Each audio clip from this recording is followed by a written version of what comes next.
My name is Emma Rodriguez, and at 32 years old, I thought I understood what family meant. Growing up with wealthy parents who owned Chicago's most successful luxury hotel chain taught me that reputation was everything. The day I married Michael, my parents never showed. When I called, their words cut deeper than any blade could. Enjoy marrying your electrician. We won't be seen at this embarrassment.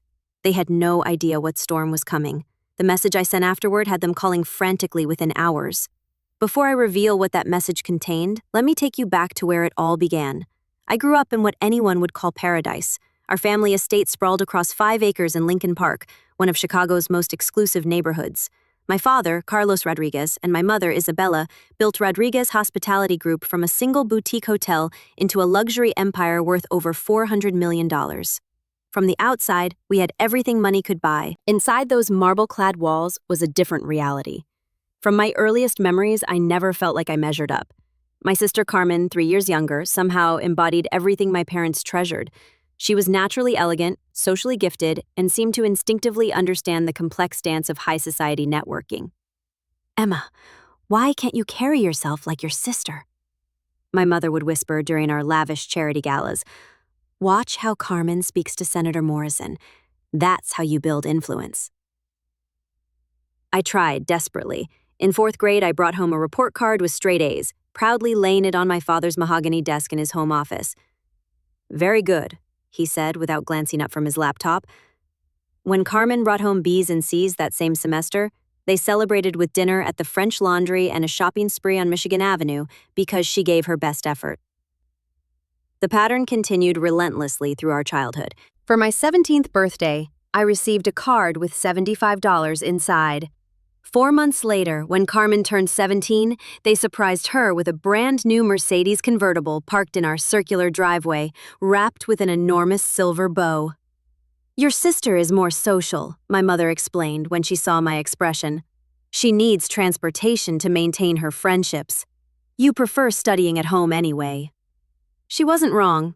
I did find solace in books rather than the superficial social gatherings my parents orchestrated. My academic excellence continued through high school. I graduated as salutatorian with a full scholarship to Northwestern University. My parents attended graduation, but left early for a hotel investors' dinner. "We heard your speech during rehearsal," my father said, checking his platinum watch. "The Rodriguez Foundation is announcing a major donation tonight." College amplified the inequality.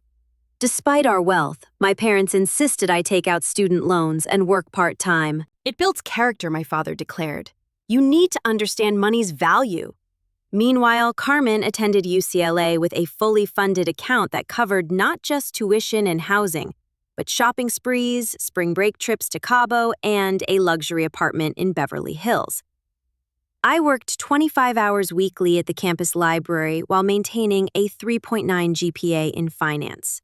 When I needed a new laptop after mine crashed, I saved for 4 months. When Carmen mentioned needing one during a family video call, my father ordered the latest MacBook Pro that evening with every upgrade available. "Your sister is studying hospitality management," my mother explained when I questioned the disparity. "Technology for her design projects."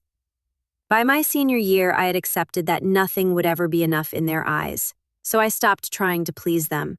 I focused on building my own life, according to my values. I graduated summa cum laude, secured a position at a prestigious investment firm, and rented my own apartment in River North.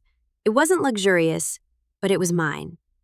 Every piece of furniture, every kitchen utensil, every wall decoration represented my hard work and choices. For the first time, I felt genuinely proud without seeking my parents' validation. They seemed almost relieved by my independence. Our interactions became infrequent and shallow. Weekly dinners became monthly obligations, then holiday appearances where I sat quietly while everyone praised Carmen's latest achievement or boyfriend. "Emma is doing well," my mother would say when relatives asked about me. "She has a stable job, very dependable." The subtext was clear: boring, unambitious, disappointing. But I had stopped caring. My worth wasn't determined by their approval anymore. I was 32 years old, financially independent, respected in my industry, and finally comfortable with who I was. I had genuine friends who valued me for my character, not my connections. I had a cozy home that reflected my personality.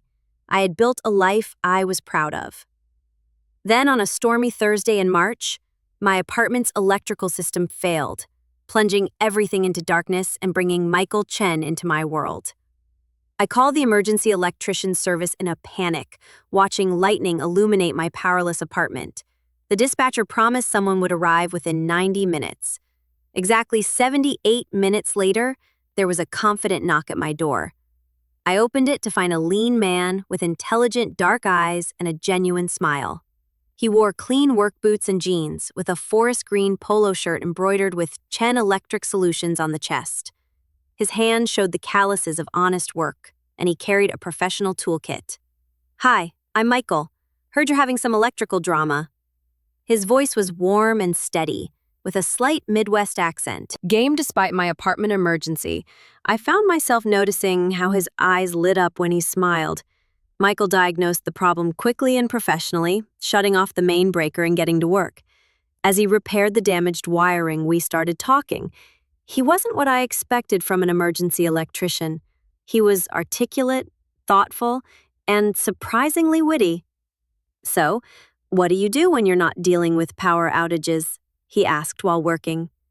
I told him about my job in investment management, and instead of looking bored like most people did, he asked insightful questions about market volatility and economic indicators. We somehow shifted to books, and I discovered he was currently reading the same financial thriller I had just finished. By the time he completed the repairs 4 hours later, I felt like I'd met someone extraordinary. When he handed me his business card and said, "Call me if you have any more electrical emergencies," we can see here together. We affair together, absolute. Or if you want to continue our discussion about behavioral economics, I found myself grinning. Our first official date was the following Friday. We met at a small cafe in Lincoln Square. What was planned as quick coffee turned into a 5-hour conversation that flowed naturally.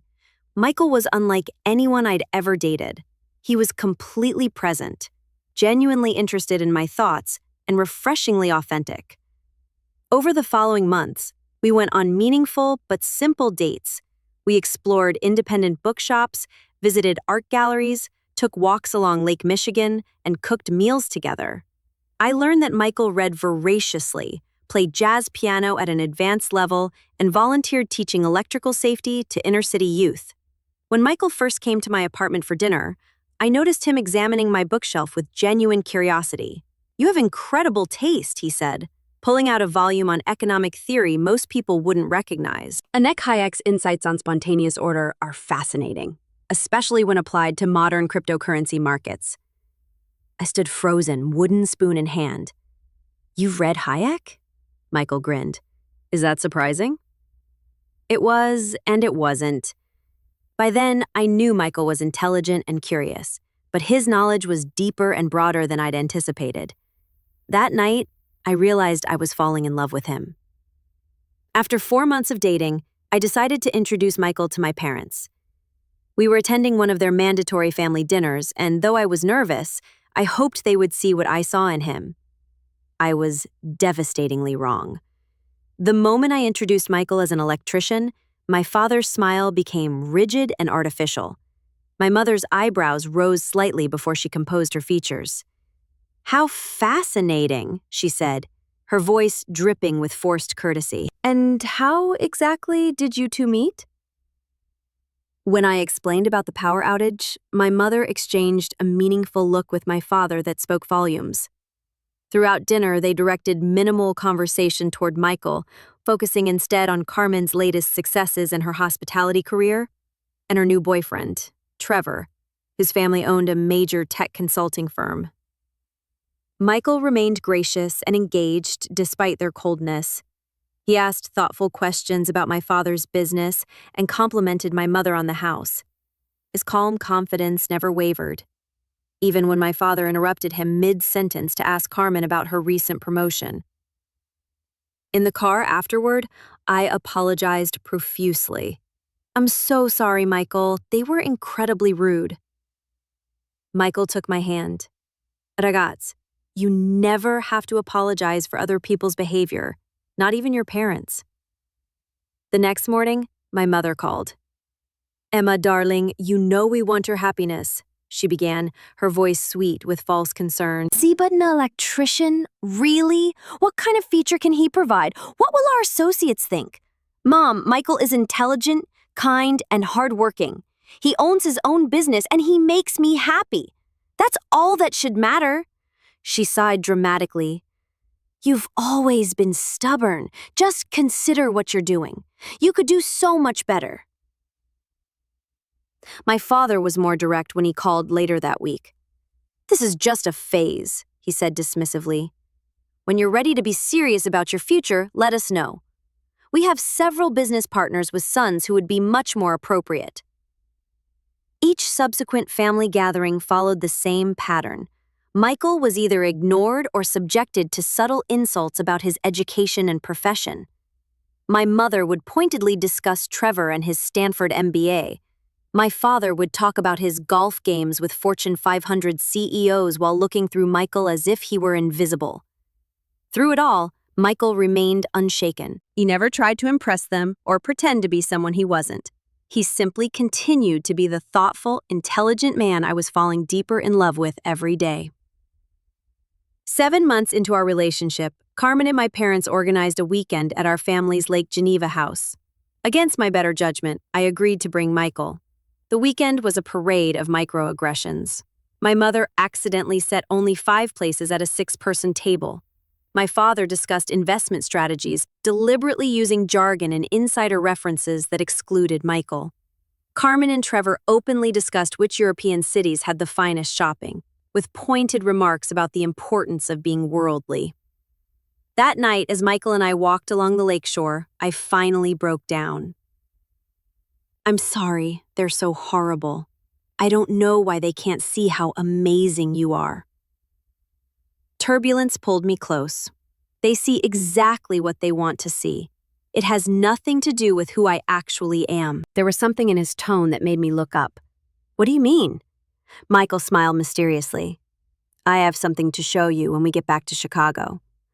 Something I think might surprise you.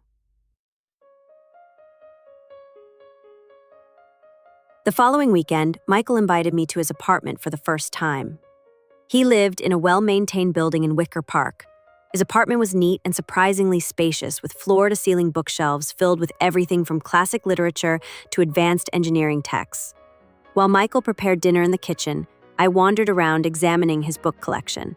On his desk, I noticed several technical journals and blueprints of what appeared to be complex electrical systems, but with unusual components I didn't recognize. Finding anything interesting? Michael asked, approaching with 2 glasses of wine. These blueprints, I said, pointing to the sketches. They look really advanced for standard electrical work. Michael smiled, nervousness flickering in his expression. That's because they're not standard electrical work. They're designs for a smart grid optimization system I've been developing. He set down the wine glasses and pulled out a chair for me. I haven't been completely honest with you, Emma. Or rather, I haven't told you the complete story. My heart raced as Michael took a deep breath. I didn't start out as an electrician. I have a degree in electrical engineering from University of Illinois. I worked for 7 years at Siemens Energy as a senior power systems engineer. Trying to process this information. You're an engineer? But why are you working as an electrician? Michael smiled ruefully. The short version: burnout and purpose. I was designing components for industrial power grids, working 90-hour weeks, and feeling increasingly disconnected from any real impact. When my uncle got sick 5 years ago, I took leave to help with his electrical contracting business. He leaned forward, his eyes brightening, and something unexpected happened. I discovered I loved the hands-on work. I loved solving immediate problems for real people. I loved not being chained to a corporate desk. Michael stood and walked to a file cabinet, pulling out a folder. After my uncle recovered, I decided not to return to Siemens. I took over his business instead. He handed me the folder, which contained patents and technical specifications for something called the Grid Smart Residential System. But I never stopped being an engineer, Jake explained. For the past 4 years, I've been developing this. It's a smart electrical management system for homes that reduces energy consumption by up to 45%, while optimizing power distribution automatically. I looked up from the papers, stunned. Michael, this is incredible. White, but keep it secret. He sat back down, taking my hands in his. I wanted to prove the concept worked before seeking investors. And honestly, I've enjoyed being underestimated. People see electrician and make assumptions. They don't see the U of I graduate or the entrepreneur. His eyes met mine, serious now, including your parents. My mind was racing. So all this time I've been running an electrical contracting business while developing technology that could revolutionize residential power management? I secured final patents 2 months ago, and I'm in negotiations with 4 venture capital firms interested in funding mass production. I thought about how my parents had treated Michael, the dismissive glances, the condescending remarks, all while having no idea who he really was. Why didn't you tell them? Or me? I asked quietly. Michael squeezed my hands. You fell in love with Michael the electrician, not Michael the engineer or Michael the potential tech entrepreneur. That meant everything to me. Tears filled my eyes as I understood what he was saying. Unlike my parents, I had valued Michael for who he was, not what he did or how much money he might make. As for your parents, he continued, I wanted them to accept me for who I am, not what I've accomplished. I didn't want to play into their value system that judges people based on credentials and wealth. 3 weeks later, Michael took me to the Lincoln Park Conservatory where we'd had one of our first dates. As we walked among the winter blooms, he suddenly stopped and turned to me. Emma, meeting you changed everything for me. You saw me for who I am, not what I do or what I own. You loved me without conditions or expectations. He knelt on one knee, pulling a small box from his pocket. I want to spend my life with someone who values character over credentials, kindness over status, and love over appearances. Will you marry me? The ring was simple but beautiful, a ruby surrounded by small diamonds. Later, Michael told me he had designed it himself and had it custom made by a local jeweler. Yes, I said through tears of joy. Yes, I will marry you. That night, as we celebrated with champagne, I asked Michael if we should tell my parents about his background before the wedding. He thought for a moment. I think we should give them one more chance to accept us for who we are. If they can't support our marriage without knowing about my education or business prospects, then maybe they don't deserve to know. I agreed, hoping against hope that my parents would finally see beyond their narrow definitions of success and worth. We'll have a simple wedding, I said, something that reflects us, not what others expect. Michael smiled. The day after our engagement, I called my parents to share the news. My mother answered on the second ring. Hello, darling. Isn't that wonderful? My sister and Trevor had been dating for 9 When I asked my mother if they were planning anything for us, she looked uncomfortable. Well, darling, we thought you might prefer something more low-key given Michael's situation. Michael's situation being that he was an electrician, at least as far as they knew. Actually, Mom, a celebration would be nice. Nothing extravagant, just family and close friends. She patted my hand. Let me discuss it with your father. Our schedule's quite full with Carmen's wedding planning. Unsurprisingly, that conversation never led anywhere. Instead, all family gatherings became centered around Carmen's upcoming nuptials. Sunday dinners transformed into wedding planning sessions. My mother and Carmen discussed floral arrangements, menu options, and seating charts, while I sat silently, my own engagement completely ignored. When I mentioned our wedding plans, my mother would nod distractedly. That's nice, dear. And about the reception music, the most painful moment came during a family dinner when my father announced he had allocated $400,000 for Carmen's wedding. Only the finest for my princess, he said, raising his glass in a toast. I sat frozen, remembering how my parents had reacted when I told them Michael and I were planning a small garden ceremony followed by a reception at a local restaurant. Well, That sounds economical, my mother had said with a tight smile. I suppose it suits your circumstances. No offer of financial help. No offer to assist with planning. Not even an offer to review our guest list. As Carmen's wedding approached, I was included in the bridal party as a maid of honor, but felt more like an afterthought than a sister. At the bridal shower, which cost more than our entire wedding budget, my mother introduced me to her friends. This is Emma, Carmen's sister. She works in finance and is also getting married. Michael. No excitement about my upcoming wedding. One of my mother's friends, after several glasses of Prosecco, was less subtle. I heard you're marrying a tradesman or something.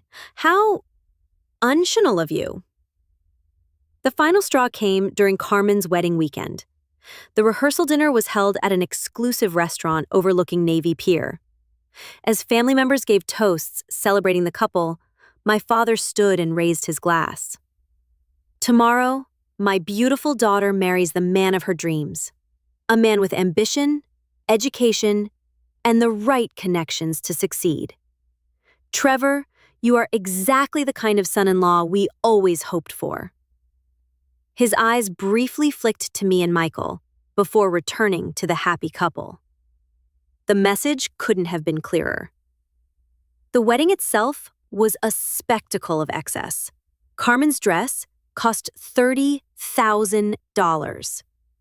The flowers alone were worth more than my car. Game 600 guests witnessed their vows at Chicago's historic Fourth Presbyterian Church, followed by a reception at the Peninsula that featured a 12-piece orchestra, gourmet 6-course meal, and a fireworks display over the lake.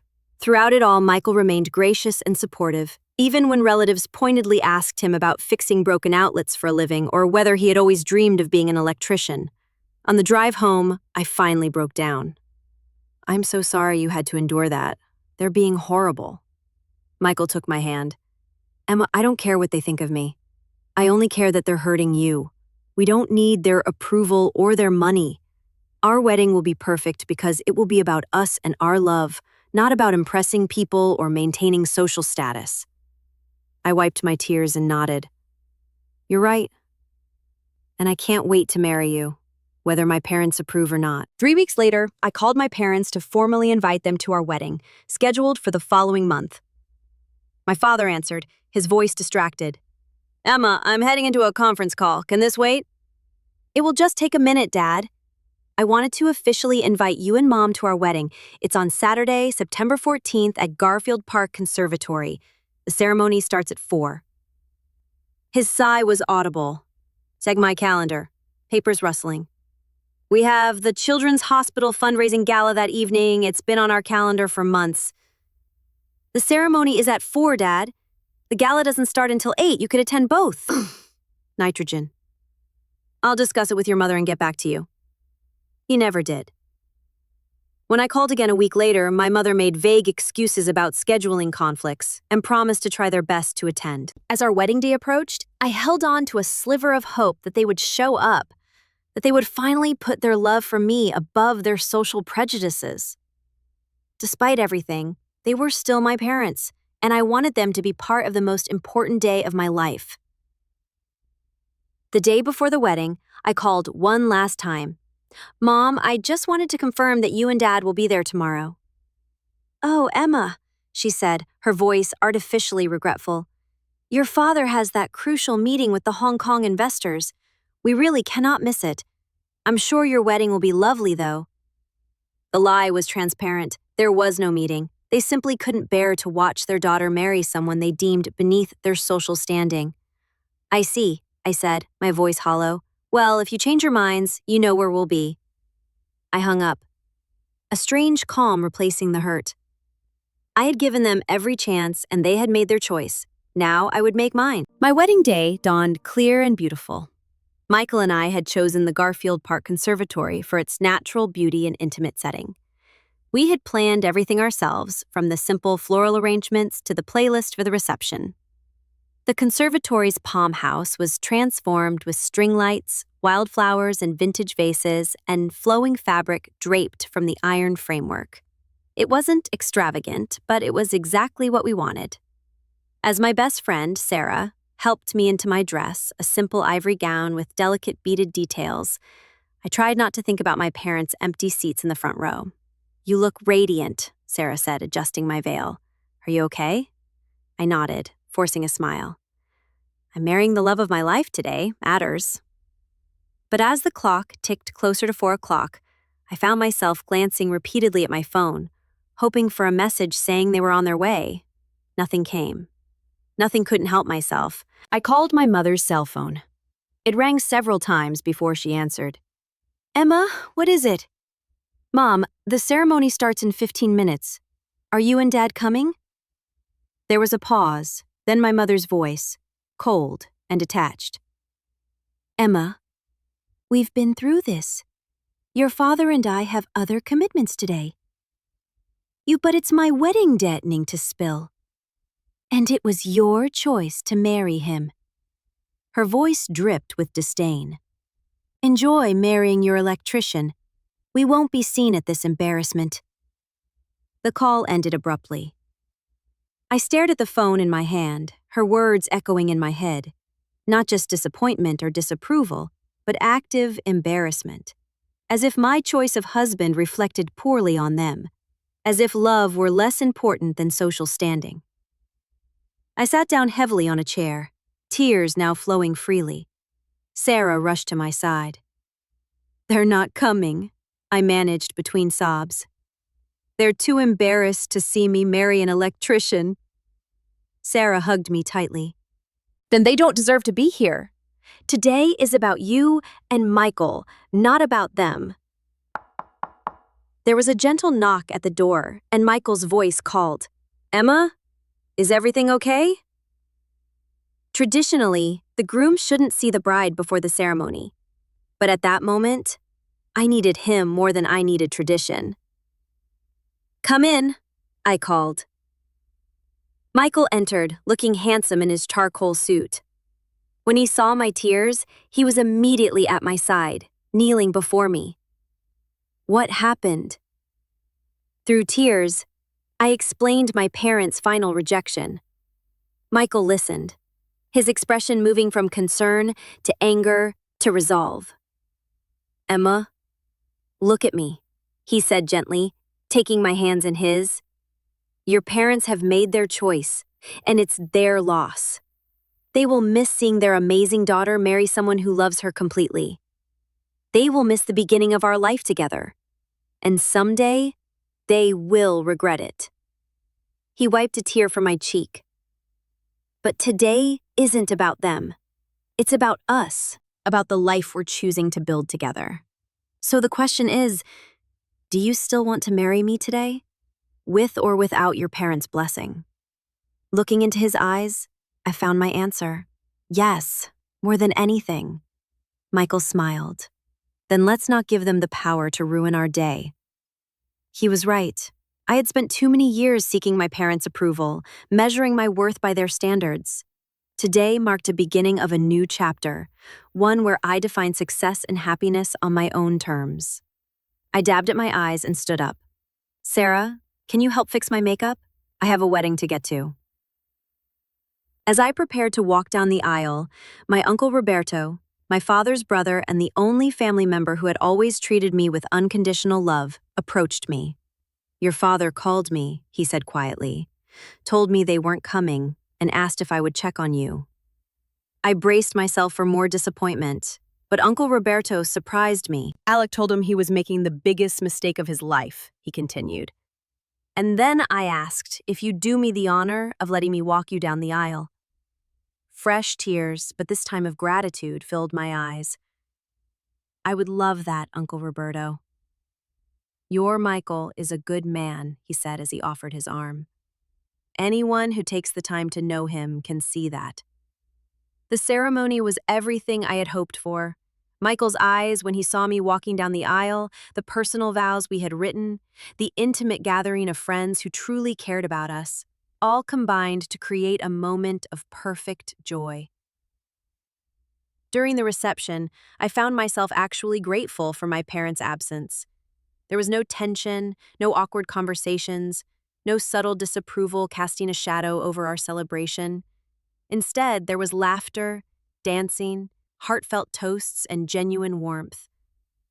Michael's parents, a loving retired couple who had driven up from Springfield, embraced me like a daughter. Father, the original founder of Chen Electric Solutions, beamed with pride as he watched his son dance with his new wife.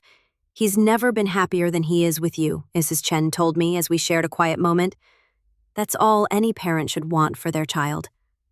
As Michael and I danced our first dance as husband and wife, I realized I felt lighter, freer than I had in years. The weight of trying to earn my parents' approval had finally lifted. "No regrets?" Michael whispered as he held me close. I looked up at him, at the man who loved me for exactly who I was, who had never tried to change me or make me feel less than. Not a single one. Later that night, as we prepared to leave for our honeymoon, a simple weekend at a lakeside cabin in Wisconsin, I had a sudden inspiration.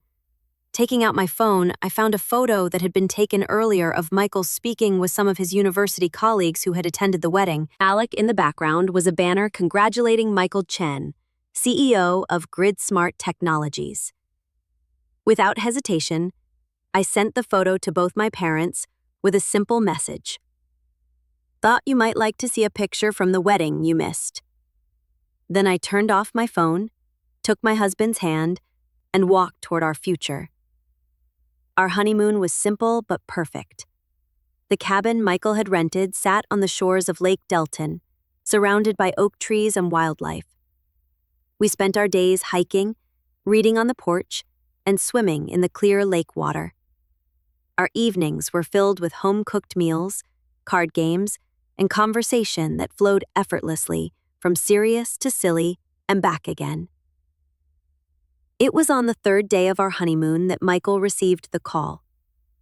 I was reading on the porch when he stepped outside, his face lit with excitement. "It's official," he said, sitting beside me. "Breakthrough Ventures is investing $8 million in GridSmart. We're going to full production by the end of the year." I threw my arms around him. "Michael, that's incredible! I'm so proud of you!" He hugged me tightly. "I couldn't have done it without your support. Having someone who believed in me, in the real me, made all the difference." That same afternoon, an article appeared in the Chicago Tribune's business section. "Local engineer secures major funding for revolutionary home energy system." The article detailed Michael's background, his education at U of I, his years at Siemens, and his vision for grid-smart technologies. It quoted several industry experts hailing the technology as potentially transformative for residential energy management. Turned my phone back on that evening, I wasn't surprised to find it flooded with notifications. 31 missed calls from my parents, 18 text messages increasingly urgent. "Emma, call us immediately, we need to talk about Michael." "Han, why didn't you tell us about his background? Please call as soon as you get this. I showed the messages to Michael, who raised an eyebrow." Interesting timing on their sudden interest in me. I nodded, feeling a complex mix of emotions. Part of me wanted to ignore them completely. Another part wanted to call and unleash years of pent-up hurt and anger. But the largest part of me simply felt sad for them, for how their narrow view of success and worth had blinded them to what truly mattered. "What do you want to do?" Michael asked. I thought for a moment. "Nothing for now. Windshield, we're on our honeymoon, they can wait." We enjoyed the rest of our time at the lake, deliberately putting thoughts of my parents aside. We returned to our apartment the following Sunday, refreshed and happy, ready to begin our married life together. Monday morning brought a new wave of calls and messages from my parents. I finally texted my mother back. "Just returned from honeymoon. Very busy with work this week. We'll call when I have time." Her response was immediate. "We'd like to take you and Michael to dinner tonight. Alinea at 8 o'clock. The message to Michael, who smiled wryly. "Well, that didn't take long. What do you think?" "I think I'm not ready to pretend everything is fine," I said honestly. "But I'm curious what they have to say." Michael nodded. "How about we invite them here instead? Transparent.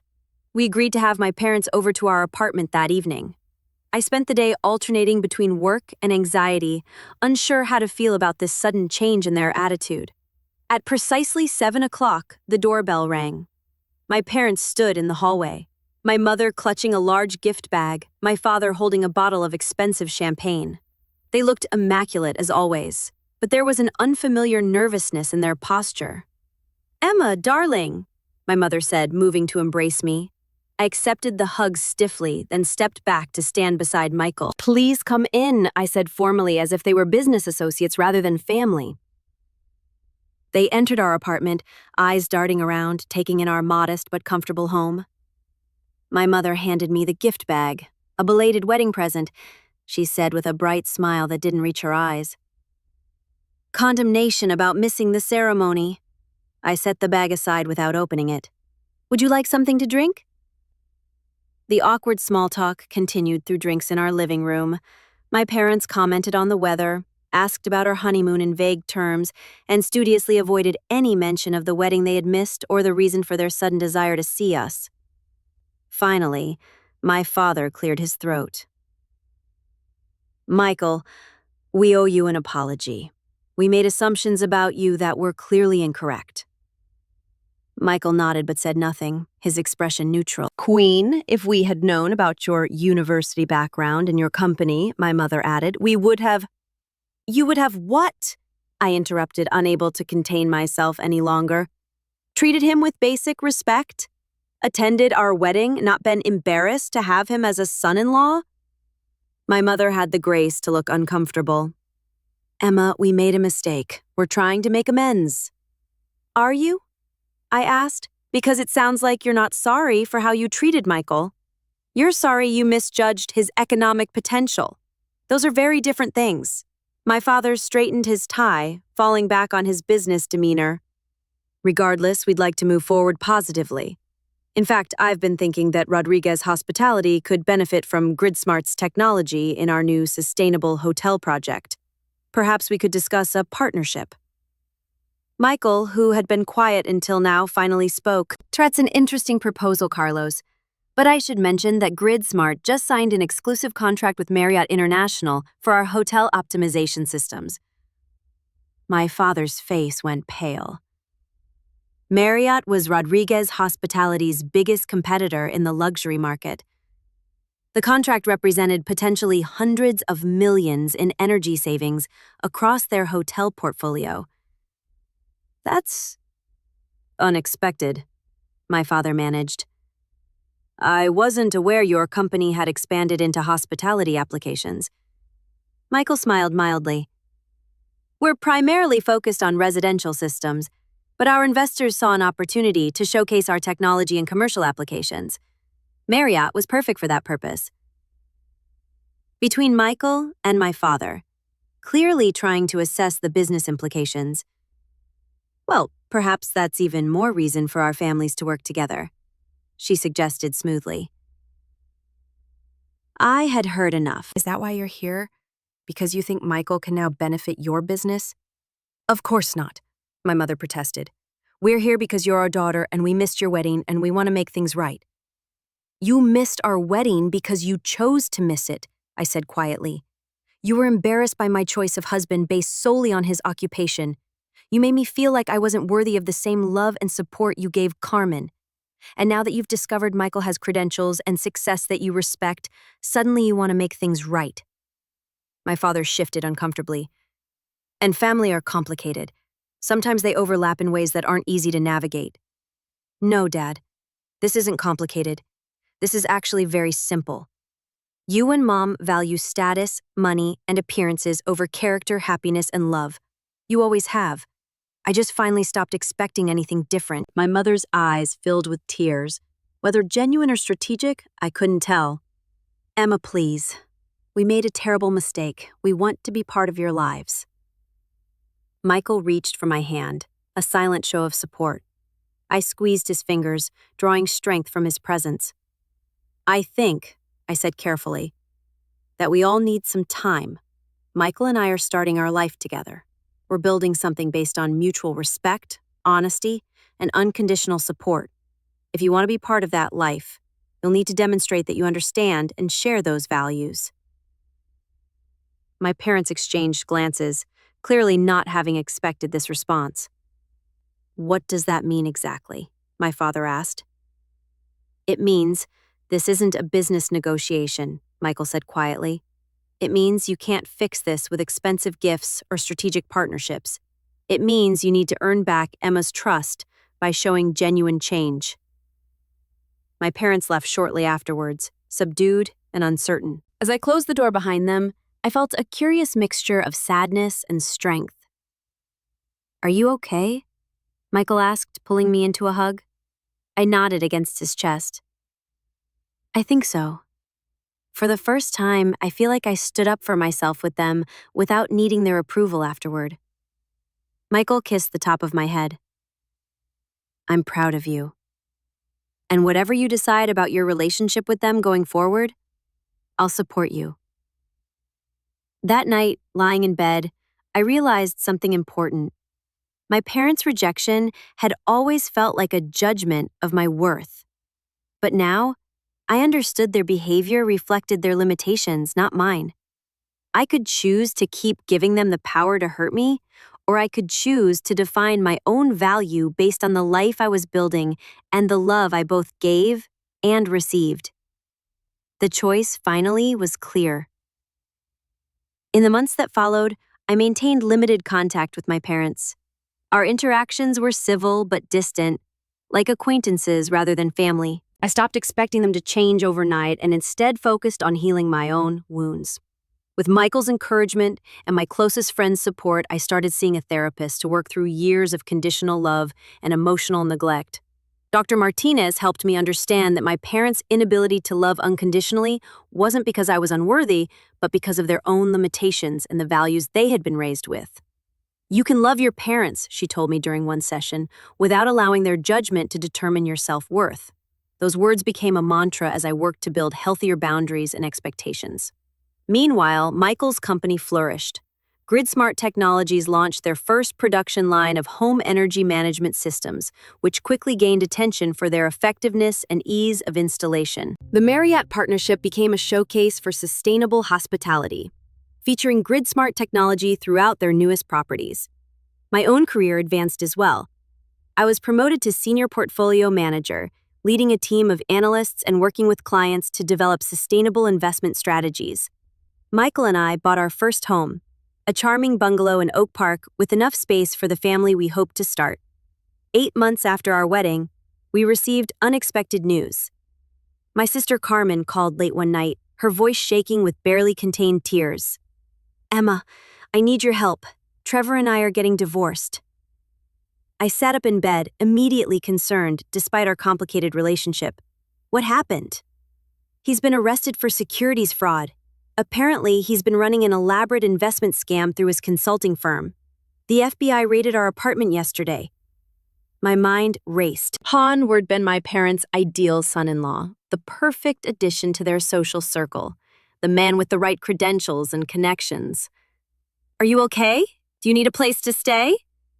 There was a pause, then a soft sob. "Would you really let me stay with you, after how I treated you and Michael?" The truth was, Carmen had been as much a product of our parents' values as I had been, just in a different way.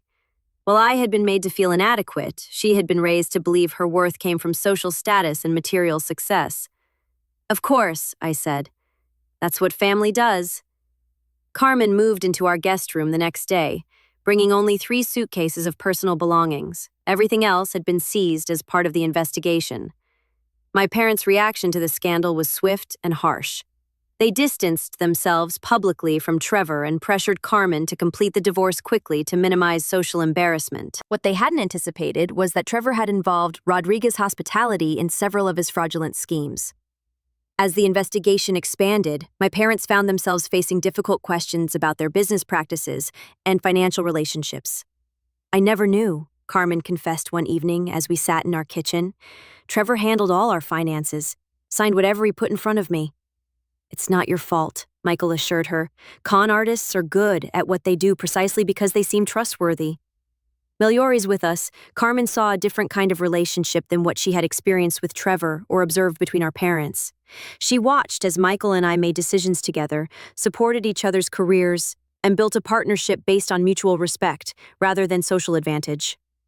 "You're actually happy," she said one day, the realization seeming to surprise her. "You're not just Instagram happy or society page happy, actually happy." I smiled, conspicuous. "We are." And Mom and Dad were willing to miss this because Michael was an electrician.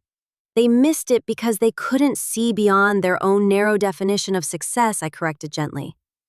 But people can change if they want to badly enough.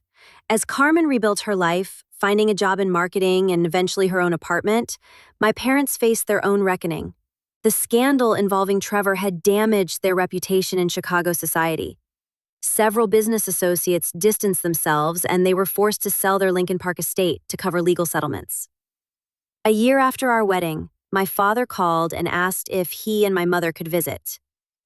I agreed with cautious optimism. They arrived looking older somehow. The stress of the past year had left visible marks. My father, once commanding and imperious, seemed smaller. My mother's perfect facade showed cracks in the foundation. "We've been doing a lot of thinking," my father began after we were seated in the living room. "About values, about what really matters." My mother nodded. "The people we thought were our friends disappeared the moment we faced difficulties. The social circle we worked so hard to maintain turned their backs on us. But you," my father continued, looking between Michael and me, "you took in Carmen when she had nowhere to go, even after how poorly we treated you.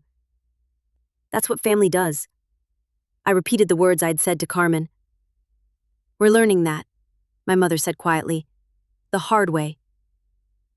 My father cleared his throat. "We were wrong about everything that matters. Wrong about Michael. Wrong about what makes a successful marriage.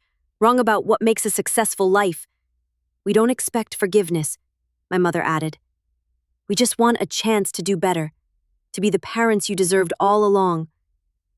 I looked at Michael, who gave me a subtle nod of support. "I can't promise that things will go back to normal," I said carefully, because the old normal wasn't healthy, "but we can try to build something new, something better." The road to reconciliation was long and sometimes difficult. There were setbacks and old patterns that needed to be broken. But gradually, we established a new kind of relationship, one based on genuine connection rather than expectations and judgment. My parents began therapy themselves, working to understand how their own upbringings had shaped their values and behavior.